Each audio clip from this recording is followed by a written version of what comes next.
मासूमियत भरे पुराने दौर में अलमारियों में अखबारात भी अंग्रेज़ी के बिछाए जाते थे कि इनमें मुक़द्दस किताबों के हवाले नहीं होते। छोटी से छोटी कोताही पर भी कोई न कोई सुना सुनाया खौफ सामने आड़े आ जाता था। ज़मीन पर नमक या मिर्चें गिर जाती तो होश व हवास उड़ जाते थे, क़यामत वाले दिन आंखों से उठाना पड़ेंगी।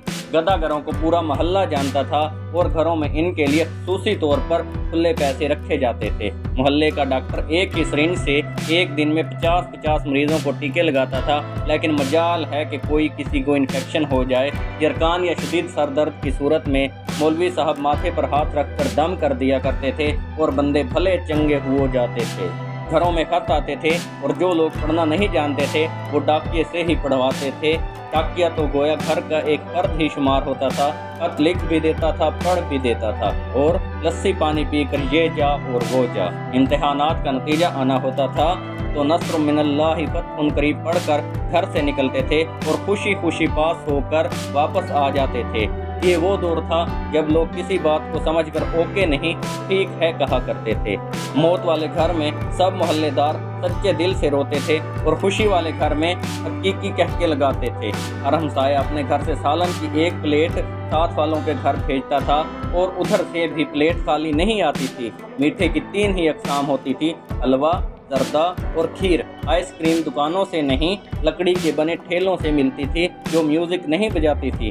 गली गली में साइकिल के मैकेनिक मौजूद थे, जहां कोई ना कोई मोहल्लेदार कमीज़ का कोना मुंह में दबाए पंप से साइकिल में हवा भरता हुआ नजर आता था। खैरात पड़ती थी तो सबसे पहले बच्चों का हक होता था। दूध के पैकेट और दुकानें तो बहुत बाद में वजूद में आई। पहले तो लोग बहाने से दूध लेने चले जाते थे। गुफ्तगू ही गुफ्तगू थी, बातें ही बातें थी, वक्त ही वक्त था। गलियों में चारपाइयाँ बिछी हुई होती थी। मोहल्ले के बाबे हुक्का पी रहे होते थे, पुराने बुजुर्गों के वाक़यात बयान कर रहे होते थे। जिन घरों में टीवी आ चुका था उन्होंने अपने दरवाजे मोहल्ले के बच्चों के लिए हमेशा खुले रखे। मट्टी का लेप की हुई छत के नीचे चलता हुआ पक्का सख्त गर्मी में भी ठंडी हवा दिया करता था और फ्रिज के बगैर ही मटके और सुराहियों का पानी ठंडा रहता था। लेकिन फिर अचानक सब कुछ बदल गया। हम कदीम से जदीद होते गए। अब बावर्ची खाना सीढ़ियों के नीचे नहीं होता, खाना बैठकर नहीं पकाया जाता, दस्तरखान शायद ही कोई इस्तेमाल करता हो।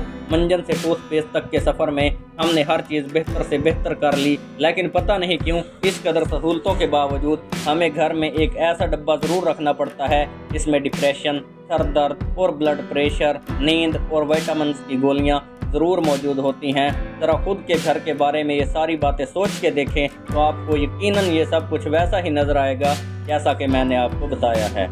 तो ऐसा क्यों है? क्योंकि हम बेसिक किस्म की ज़िंदगी से दूर होते जा रहे हैं। मैं आज भी तुम लोगों से कह रहा हूँ कि तुम साथ वालों के दुख दर्द बांटना शुरू कर दो, तुम गरीबों के दर्द बांटना शुरू कर दो, तुम साथ वालों के साथ मोहब्बत रखना शुरू कर दो। थोड़ी सी माजी की ज़िंदगी को दोबारा अपनाना शुरू करो। मट्टी के बर्तन में खाना शुरू कर दो। दुनिया जहान की नेमतों से दूर ओवन, फ्रिज का इस्तेमाल करना छोड़ दो। प्रेशर कुकर का इस्तेमाल करना छोड़ दो। अपनी ज़िंदगी को सादगी की तरफ ले आओ। तुम्हारे घर में रखा हुआ ये दवाइयों का डब्बा भी पहले की तरह यहाँ से गायब हो जाएगा। खुदावंद करीम से ये दुआ है कि मेरे देखने वाले तमाम दोस्तों को सेहत कामिला अता फरमा। आमीन या रब्बुल आलमीन।